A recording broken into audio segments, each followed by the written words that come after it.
Welcome to Legal Luminance, where we delve into the intricacies of legal cases and offer analysis and insights. Today, we're examining the court testimony of Nestor Hernandez, a case that presents a complex blend of legal and psychological elements. Here is a quick background on the case. Nestor Hernandez finds himself in a challenging legal predicament, stemming from a history of criminal activity, including aggravated robbery and burglary. His recent court testimony sheds light on both his past and the current incident he is involved in, which is crucial for understanding the full scope of his legal situation. Let's watch. Your name, please.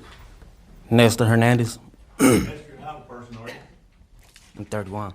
31 years old? Yes, sir. Okay. And can you tell this jury where you were born?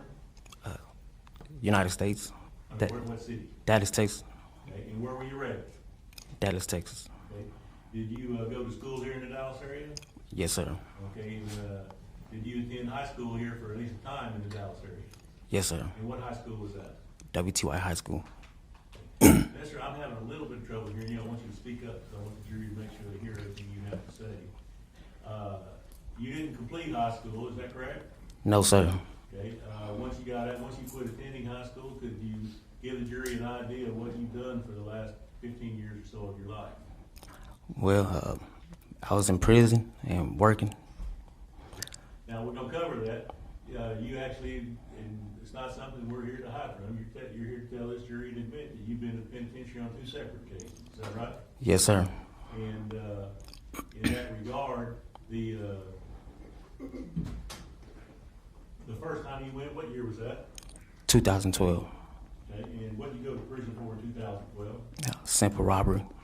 Okay. And how long were you in prison then? 2 years. Now, after you got out of that, did there come a time when you were convicted of another robbery that involved Selena? Yes, sir. Okay, so both of you were accused of being in part of a robbery, and subsequently were sentenced to how much time in prison at that time? 8 years. All right. And what year was it that you got out of prison? 2021. And you remember what month it was? October. So in October of 2021, you were placed on parole. How much of your 8-year sentence have you served? Almost 7 years. Okay, you were on parole for basically another year after that? Yes, sir. Now, once you got out of the penitentiary, the second time, Selena had gotten released earlier than you, correct? Yes, sir. Okay. Tell the jury, if you would, from the time that you got released in October of 2021, and even before that, when you weren't in prison, could you tell the jury what kind of work it was that you did? Well, when I got out, Yes. yeah, I was working at a bag and film company. I was a material handler, and I drove forklifts at that warehouse. Okay, and what kind of warehouse was it? What kind of work were they? What was it they were making there? Trash bags. They make trash bags. Plastic trash bags? Yes, sir. And you were responsible for funneling the materials into the machines that would Yes. end up spitting those trash bags out, correct? Yes, sir. The trains come with the material, and I hook it up and to the other machines, and I do that whole little process, making sure the machines get the material they need to make the bags. Okay. And were you still working at that job actually on the date that this situation occurred? Yes, sir. Were you in fact required or supposed to go to work that afternoon or that early evening? Yes, sir. Yeah, I was supposed to be at work at 8 p.m. Okay, what hours were you working there during this period of time? 8 p.m. to 8 a.m. 8 p.m. to 8 a.m. I kind of scooted over your early background pretty quick. Let me just ask you this. What do you have here in the Dallas area for family? I got 3 other brothers, a mom, my aunt, nieces. Okay, you've got quite an extended family, correct? Yes, sir. All right, but and your father, where's he now? I don't know my father. No. Now, Nestor, I want to talk a little bit about it. Could you tell this jury, would you describe for them how you and Selena rekindled your romance or your relationship after you were released in prison in October of 21? Well, she texted me on Facebook. To be honest, I ignored her. She wanted to know where I was living at. She was like, where do you live? And I was like, for what? Yeah, just background, I'd ask you, just here, give you a little leeway if I could. And so about a month and a half, I finally I made up with her. I told her, I didn't show her where I lived, but I showed her it was a DMV. I gave her that address. I told her to meet me there. And, Okay, were you in on this relationship, or you sound like what? No, I was hesitant. What was the reason why you were hesitant? Whenever she, you know what I'm saying, put money like a little bit there, but then she disappeared. So. And subsequently, you guys did get back together, correct? Yes, sir. And was that relationship somewhat volatile, or was it peaceful? And you said it was peaceful and loving, and you described patches of loving and patches of. It wasn't a good shit. It was a relationship. It was. And then sometime in the early part of 2022, you found out that she was pregnant, correct? Yeah. Do you tell the jury what your thoughts were when you found out that she was pregnant? I wasn't ready. I wasn't ready. I've been out 3 months. I was still looking for work at that time. I was on house arrest. So, I mean, explain that for me, if you would. You said you were on house arrest. What does that mean? it means I can't come out the house. Okay. Yeah. So when you got out of the penitentiary, you were placed on parole, put on house arrest, which means that unless you were working, you were not really even allowed to leave your home, correct? No, sir. And then you, when you said no, I mean, is that a correct statement? Yeah, like I couldn't. You had to wait to get a job before you. Yes, sir. I had to wait to get a job to be able to leave the house. And you subsequently did that and got a job and continued to work, correct? Yes, sir. In the months that she was pregnant, leading up to her giving birth to your child, did things stay rocky throughout that period? Yes, they did. She wouldn't let me go to no appointments.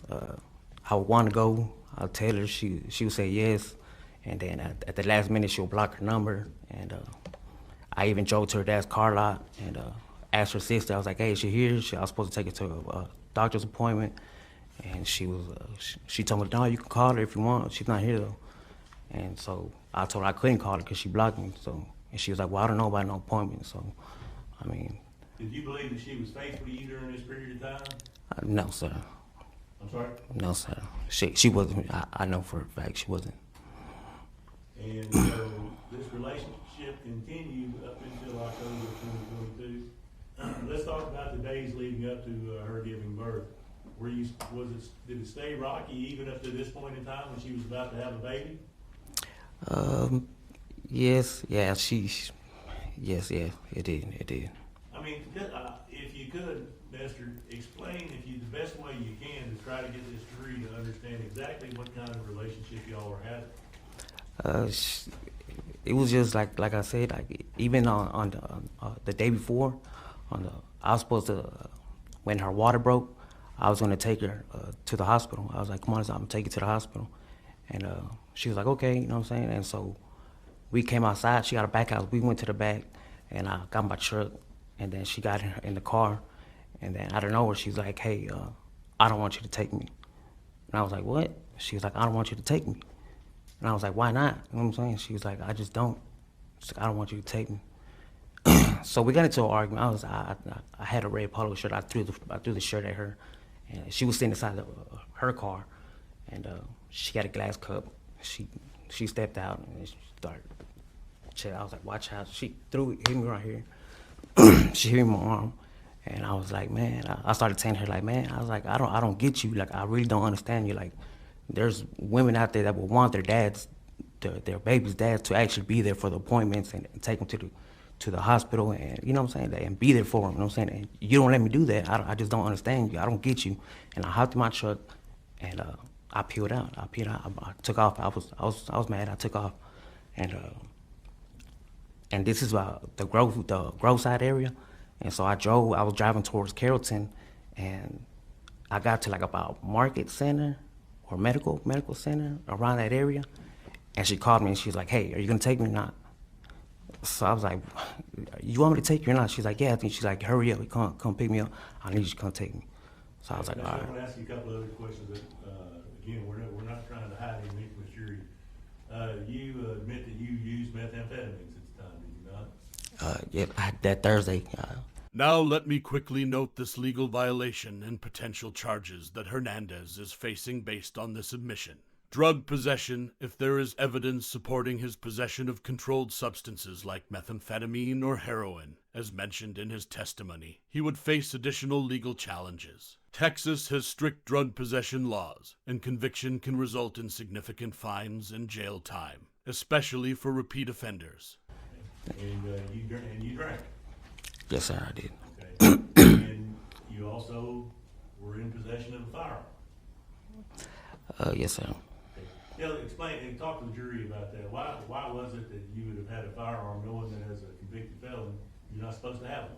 Firearm possession by a convicted felon, Hernandez's admission of possessing a firearm is a critical issue. In Texas, convicted felons are prohibited from possessing firearms until 5 years after their release from prison or parole. Even then, the firearm must be kept at the person's residence. Violating this law can lead to a new felony charge, which is significant given Hernandez's status as a previously convicted felon. Well, I'm assuming y'all seen the video where I was getting arrested when I was out there trying to fix my truck. The windows, my back window was broken. Somebody kept vandalizing my truck. Someone broke the side window, and then the back window, and then my tire had You lost me here a little bit. I'm not sure exactly what you're referring to. You're referring to this particular situation or some other situation? It was the on that video where I was getting arrested. Like somebody kept vandalizing my truck. I don't know who it was, but it cost money. You know.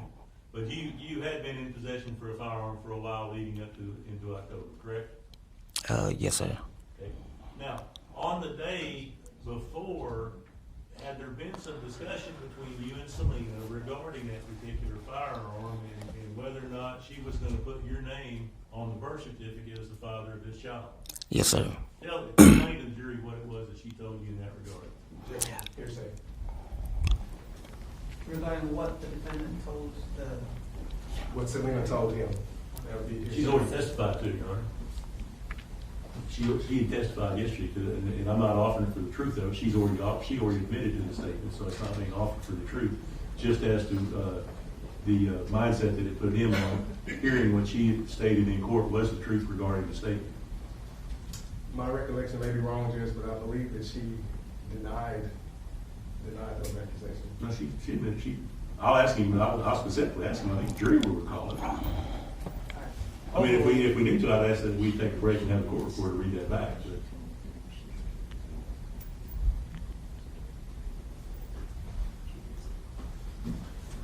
your objections overruled.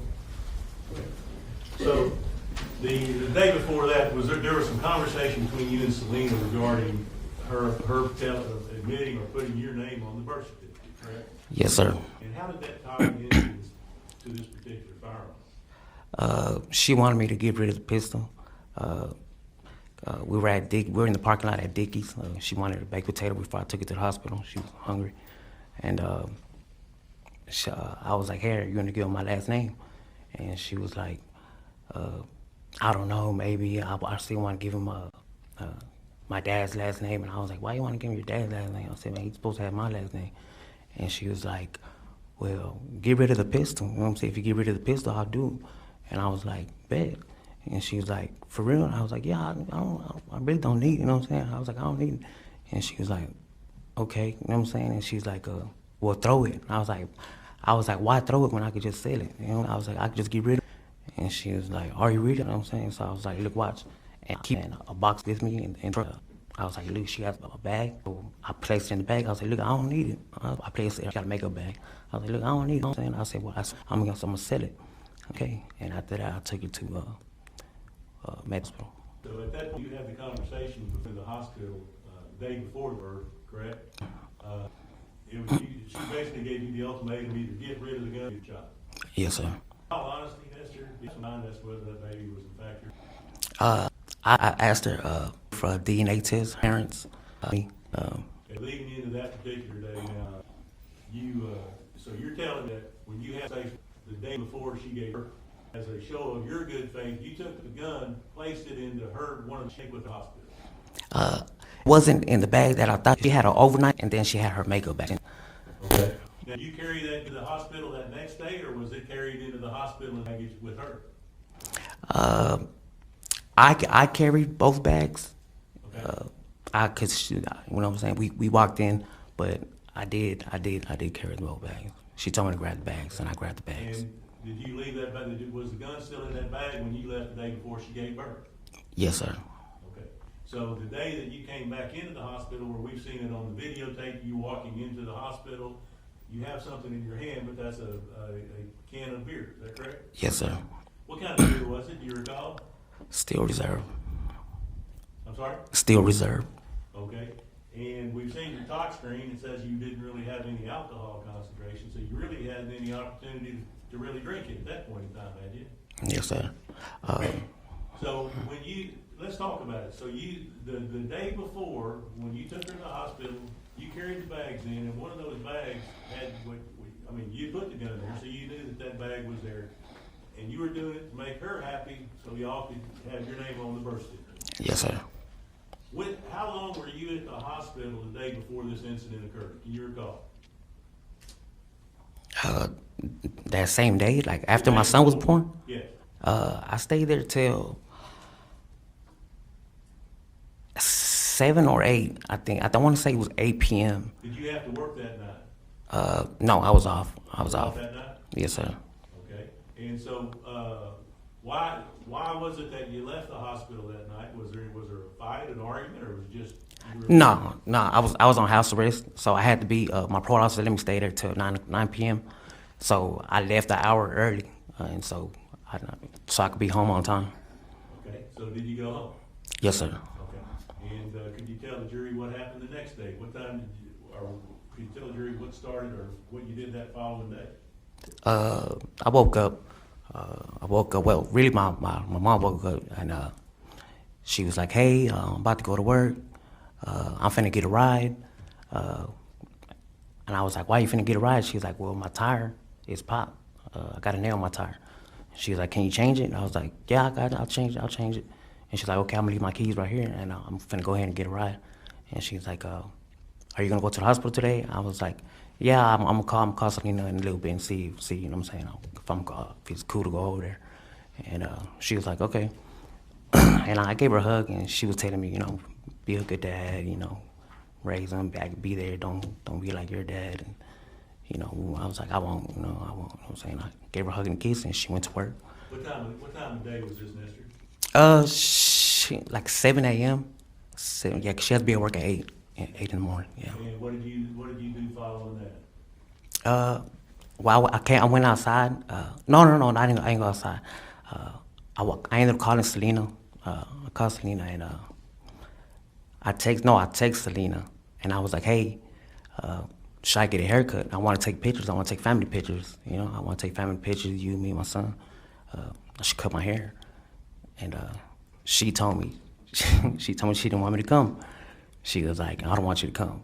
And I was like, "Why?" You know, I was like, "Why don't you want me to come?" And she was like, I don't want you to come. I don't want you to come." And so I'm like, man. So I called her. I ended up calling her. But when I called her, she was on the hospital phone. And we really didn't talk because she was talking on the phone. I want to say she was talking to CPS because I guess they were asking her questions about me because she was telling them when I get off parole and stuff. Like, he's like, "Yeah, he got like 2 months left on parole. Yeah, he got the job," and you know, stuff like that. So I hung up the call. And I went outside. I was finna go fix my mom's tire. I went outside, and then she called me.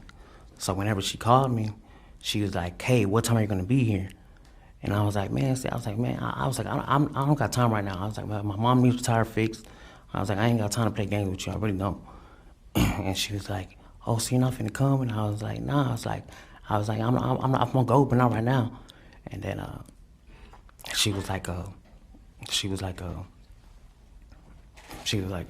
I ended up asking her, and I was like, who has been over there? And she was like, "Why?" And I said, "I'm just asking who's been over there." And she was like, "Oh, you think I got somebody over here?" Woo-woo. I said, "Nah." I said, "Man, I'm talking about your family." I was like, "Has like your mom or your sisters or like have you talked to anybody? Has anybody gone?" And she was like, "Oh man, you think I'm fucking somebody else?" And then I said, man, look, I know you're fucking somebody else. And she's like, how you know that? And I said, cause my dick hurts, you know what I'm saying? And she was like, what? And I said, my dick. And she's like, I ain't playing with you. She hung up the call. After that, I was about to fix the tire. She texted me, and she was like, hey, are you gonna sign the birth certificate? And I was like, of course. I texted back. I was like, of course. And so I was like, okay, I'm about to head to the hospital. So now I'm finna head to the hospital. I go inside. I put my mom's car keys up. I put them up, and I lock the apartment. I walk out. I hop in my truck, and I start driving towards the hospital. I can't find it. I couldn't find it. I was driving. I drove for a minute, steady cutting corners, driving around, looking for the hospital. I even pulled over. Some people jogging. I was like, hey, do you know where Methodist Hospital is at? They said no. I was like, okay. So I drove around. I was like, man, I know it was somewhere over here. I know. I just came. I was just here yesterday. You know what I'm saying? I was like, so I put it on my GPS. The GPS was telling me to hop back on the freeway, and I'm like, no, that's wrong. So finally, I was just like, man, I drove for a minute to where I ran my gas down, and I was like, damn, I need gas. Okay, now this, I think you're giving us a good description, but maybe a little bit detailed as to how you got there. Let's talk about, so you had some problems getting over there just as far as being turned around and lost for a little while, is that correct? Yes, sir. Okay, and where did the beer come from that you ended up walking into the hospital with? I put into like I said, I needed gas, so I pulled into the 7-Eleven. I walked inside the store, and I was like, man, I'm just finna head home. I can't find the hospital, I'm about to head home. So I bought me a steel reserve. I walked to the counter. It's due behind the counter. I paid for it. And I asked him, I was like, hey, do you know where Methodist Hospital is at? He said no. The lady that was working with him, she was like, I don't know either, but I think it's on Colorado. I was like, yeah, I really don't know where it's at. I was like, so I walked out. I proceeded, walks up behind me. Dude walks up behind me, and he's like, Methodist Hospital's 5 minutes away from here. And I was like, really? Like, yeah, it's 5. If you just drive down here, you make a right, right there. I was like, okay, man, appreciate it, thank you. And I drove, and I out of the hospital. So you know what time it was? No, I really don't. I didn't pay attention. So you get to the hospital, when you get there, you thought you were getting inside the birth certificate. Bad move? What mood were you in at that? No, I was good. I wasn't. I just took the last name on it. Tell the jury what, once you inside that room, that changed the whole situation. Tell them what took place. Okay. Well, I walked in. He was asleep in the. I went in there. I just rubbed his belly, and so I went to the restroom. I used the restroom. Proceeded to walk. I started looking for the gun, right? I started looking for the gun. She was like, what you looking for? I said, the gun. And she was like, why? And I said, I got it sold. I said, I talked to dude last night. He wanted to buy it. And so she's like, all right. So I'm on my phone also, you know what I'm saying? Like she said, she said sentimental. I don't want to sound sentimental. I'm more expressionate or something. I like telling people that, I love them and stuff. I'll drink a little bit or do some drugs. I'm like, hey, man, I love you, man. I'm glad you're in my life type of thing. You got the aggressive people, and then you got the lovers, I guess, or whatever. And so... So when you're sitting there having this conversation, did you tell the jury what it was that made her start pulling the blanket over her head and refusing to talk to you?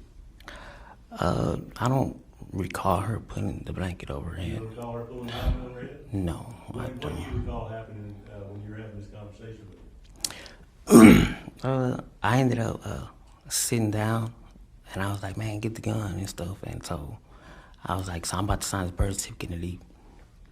And so I'm texting my brother. My brother called me, and I talked to him briefly, my nieces and stuff.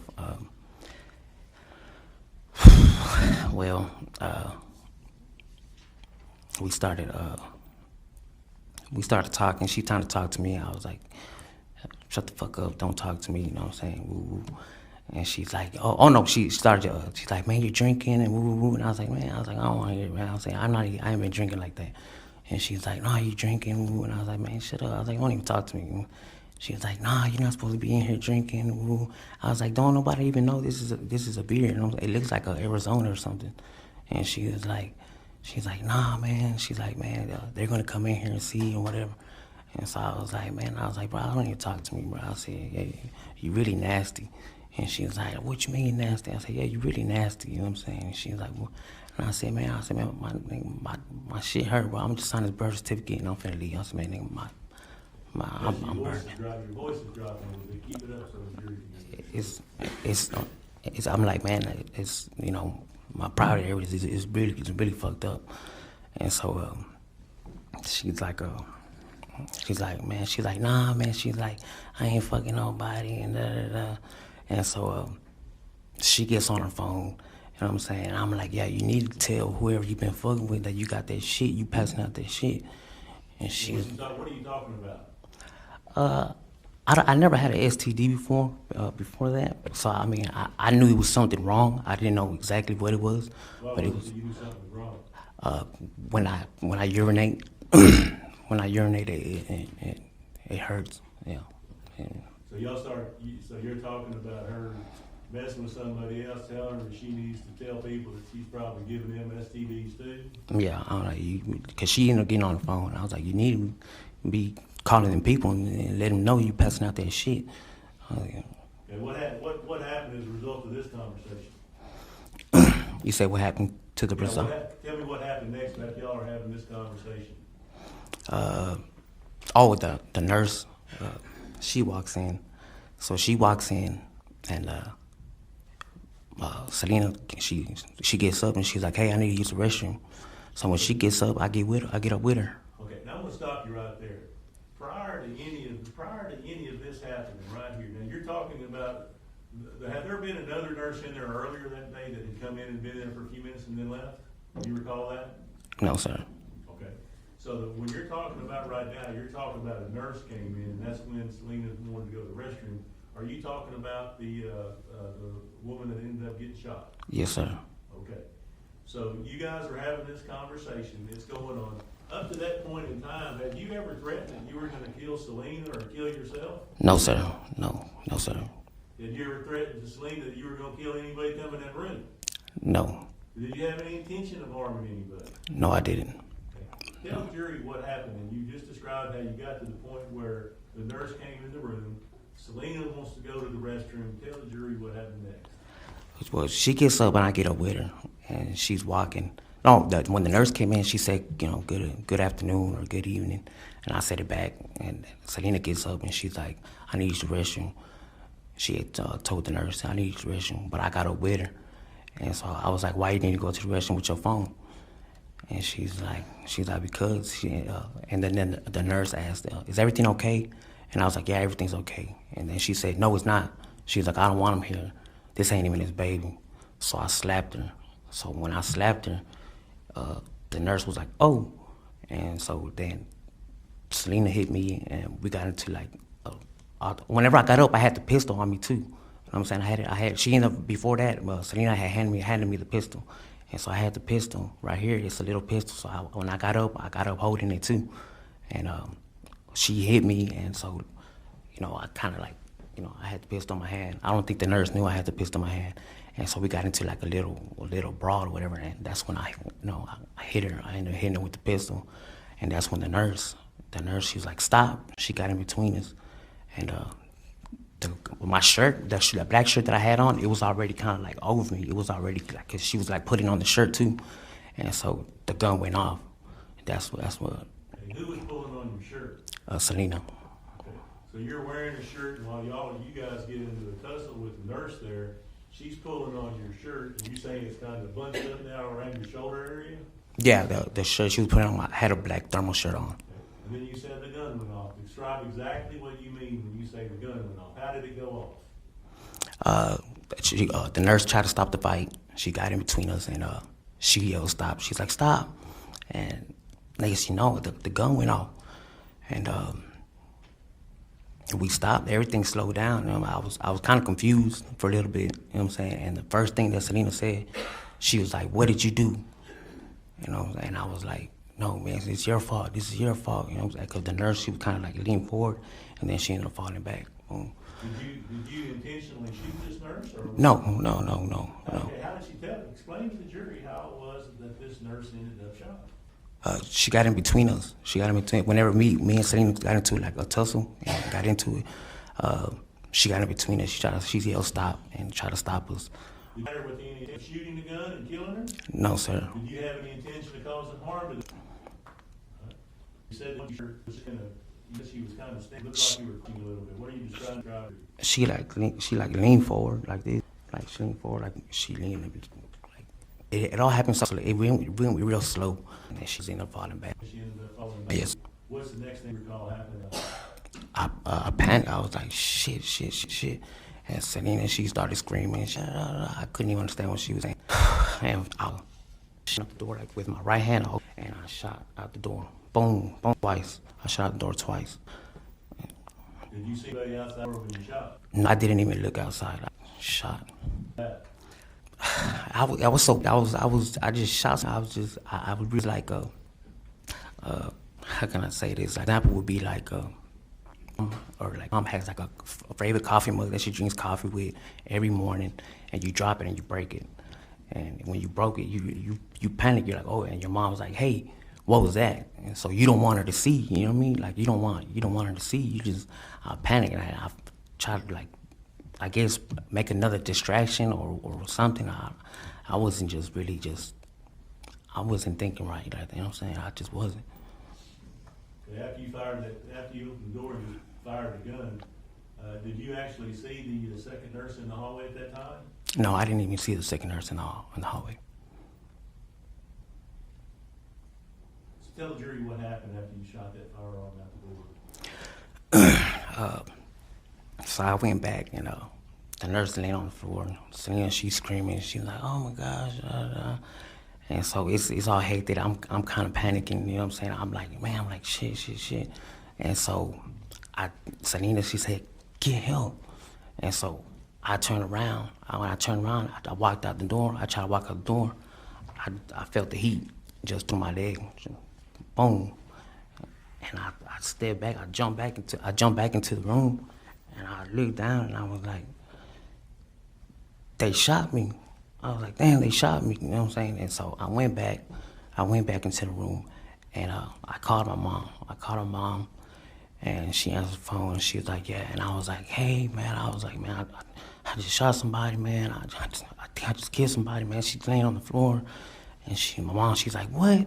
And then she's like, tell me you're playing. I was like, no, I'm not. And so I hung up the phone. I called my little brother. And he's like, hey. And I was like, hey, man, I'm shot. And he's like, what? And I was like, man, I'm shot. They're about to come in here and shoot, and they're about to kill me, man. And he's like, what? He's like, I don't understand. He's like, hey. And I was like, man, they're going to kill me, man. I was like, they're going to kill me. They already shot me. And so by now, Selena has the baby. She had grabbed the baby at this time, and she's holding the baby. And I'm like, hey, give me the baby. And she was like, no. And I'm like, give me the baby, man. I was like, man, give me the baby, man. Give me the baby. Put him in the crib. Because the crib, the bassinet, is by the restroom. And so I'm thinking, I was like, man, look, they're about to come in here and start shooting, man. They're about to shoot us. And she's like, no. What were you asking her to give you the baby for? I wanted to put him in the bassinet and put him by the restroom, because I was like, man, they about to come in here. They already shot me. They about to come in here and start shooting. What happened at that point in time? I started feeling the pain. At first, I didn't feel the pain, but now I'm feeling it. I'm like, you know what I'm saying? I'm like, And so I went around the bed. I don't know if I sat down in the closet or I sat down in front of the closet. And I was like, shit. And Selena's like, she steady screaming. And she's like, what the fuck? This lady, she right there. I was like, man, shut up. I was like, shut up. So I'm like, I'm sitting there, and I'm like, man. I said, man, I'm about to just go out there. I'm gonna just let them kill me, man. I said, and she was like, what? I was like, I'm not going back. And I was like, I'm not finna spend the rest of my life in jail. And she's like, what? I was like, man, I'm finna just let them kill me, man. They already shot me. And she started screaming. She screamed my name. She said, Nestor. And then she held up my son, and she was like, he needs you. And I was like, man, shit, man. I was like, nah, man. I was like, I can't go back. I can't go back, man. And so I try to get up. And so when I try to get up, I hear, oh no, before that, I hear the officer. He said something. I couldn't understand what he said. And I was like, I can't hear you, because she's screaming. My little brother was still on the phone. And he's like, Nestor, Nestor, Nestor. He's like, Nestor, Nestor, hey, man, don't hurt the baby, don't hurt the baby. And I was like, nah, nah, nah. And so I'm like, man, I'm finna just go out there, I'm finna let him kill me. So Selena, she was like, no, no. And so when she said no, I tried to get up. And when I tried to get up, it was kind of hard to get up. So I'm trying to get up, and I was like, I'm shot. And she didn't know I was shot at the time, but now she knew then, because she put my baby down. She's like, you're shot. And I was like, I'm shot, man. I'm already shot. And so I was like, man, I'm finna just go out there, man. I was like, man, because in my mind, I thought it was like 15 cops out there and ready. The cops in there, they gonna kill you. And Where was the gun at this point in time, Nestor? I still had it in my hand. Okay. How did that gun subsequently end up out in the hallway? She was telling me not to go out there. She's like, no, she's like, don't go out there. She's like, man, I was like, man, I'm finna go out. She's like, why are you going to do this? Why are you going to do this? And I'm like, man, I was like, I don't want to go back to jail, bro. I ain't trying to go back to prison. I already spent most of my youth in there. And she's like, man, he needs you. And so she's like, he needs you. And I was like, all right, man, all right. And after that, I fell. From what I remember, I fell, and that was it. I blanked out. The rest of the stuff that on the video, with me being in the hallway, and I didn't even know. I also said, I said mom, and I screamed at my two on the video. And I don't remember nothing. I woke. And one of them gave you flowers, charged that weapon in the hallway. You understand that now? Yes, sir. And until we actually video, your memory as to what took place in regards to the exact timing was a little bit off, wasn't it? Excuse me? You that reminded you, or that some things that had occurred. Oh, on the video, yes. Now, a lot had happened during that altercation in the hospital. Namely, aggravated assault or battery charges. The nature of the altercation in the hospital, particularly if it involved a deadly weapon and resulted in serious bodily injury, fits the criteria for aggravated assault under Texas law. Aggravated assault is a second-degree felony in Texas, but can be elevated to a first-degree felony under certain circumstances, such as if the act was committed against a public servant or in retaliation against a witness. Another violation that occurred was parole violations. Engaging in criminal activity while on parole is a serious violation. Hernandez's actions could lead to revocation of his parole and reinstatement of his original sentence, in addition to any new sentences imposed for the current charges. Additionally, child endangerment, if Hernandez's actions in the hospital endangered a child. He could face additional charges. In Texas, endangering a child involves doing anything that puts a child in imminent danger of bodily injury, physical or mental impairment, or death. The presence of a firearm and the chaotic nature of the incident could support such charges. Lastly, potential homicide or manslaughter charges. Since the shooting incident resulted in a fatality, Hernandez could face charges ranging from manslaughter to murder. The specific charge would depend on factors such as intent, recklessness, and the circumstances of the shooting. So you talked about it, and again, what told this jury is you didn't intentionally, knowingly kill these ladies, did you? No, I would never. And you, as you sit here and as you offer information to the jury, they have to decide whether or not to believe your testimony. You understand that? Yes, sir. Can you tell them why it is that you believe that your testimony today is worthy of belief? Because it's the truth, it's just what happened. I'm not going to sit here and hide and try to say that I'm innocent, you know what I'm saying, because we're not. But you understand, and we explained to you, there's a difference between shooting and killing somebody and knowing they're intentionally or causing their death by your reckless actions. You understand that? Yes, sir. I never intended to kill nobody, hurt nobody. No, I didn't. But you do take full responsibility for causing their deaths. Yes, I do take responsibility. I'm not here to fight for my innocence. You woke up in the later, how long you're in the hospital? I want to say I was in the hospital like 4 days, about 4 days in the hospital. And subsequent to that, you were taken into Dallas County Sheriff's Department, is that right? Yes, sir.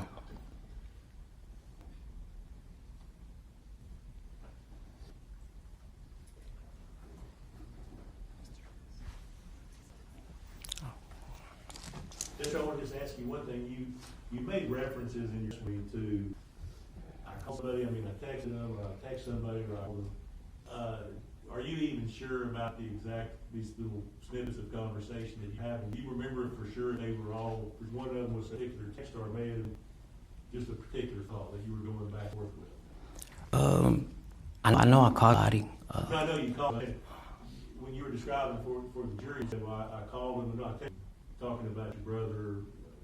So, Okay. Do you recall specifically everything that was said or done? Do you specifically recall, or can you even possibly recall whether those were actual texts or phone calls that you were having? Not all of them. Not all of them. Some of them, I know it was messages and calls. You know, it was messages and calls. Nestor, I believe that's all the questions I have for you, sir. Judge, we passed witness this time. State. Thank you, Your Honor. Mr. Hernandez, let's go back and first of all talk about your criminal history because you left out some of it. Isn't that right? Guess so, yes, sir. Okay. You talked about how you were convicted of robbery in 2012 and you were sentenced to 2 years in TDC, right? Yes, sir. Okay, you were also convicted on that same day for burglary and habitation. You remember that? Yes, sir. Okay, you were also convicted of unlawful possession of a firearm on that same day, correct? Yes, sir. And you were also convicted of possession of heroin on that same day, correct? Yes, sir. And so all of those offenses were part of that 2 TDC that you did back in 2012, isn't that correct? Yes, sir. Did you forget about those? No, but on the indictment, when it shows the enhancements, it says robbery on there. That's the main enhancement that they use to enhance an indictment. So it's robbery. It's the main thing that stands out on the indictment. Oh, okay, I'm talking about the other offenses. I understand about the robbery. What about the burglary, the possession of the firearm, and heroin? You forgot to mention those as far as your convictions? No, I didn't forget to mention them, but that's the main. That was the robbery. It outrules the rest of the charges, basically, Okay, but you admit, from my understanding. okay, but you admit that you were convicted of all those offenses in 2012, correct? Yes, sir. Okay. So fast forward to 2015, you mentioned that you were convicted of aggravated robbery and sentenced to the 8-year term, correct? Yes, sir. But you were also convicted around that time for another burglary of habitation, correct? Yes, sir. As well as a theft. Is that correct? Theft by check. Yes. Okay. All right, and so you've already said you were open about you being on parole, correct? Yes, sir. You had several violations of your parole while you're on parole, isn't that correct?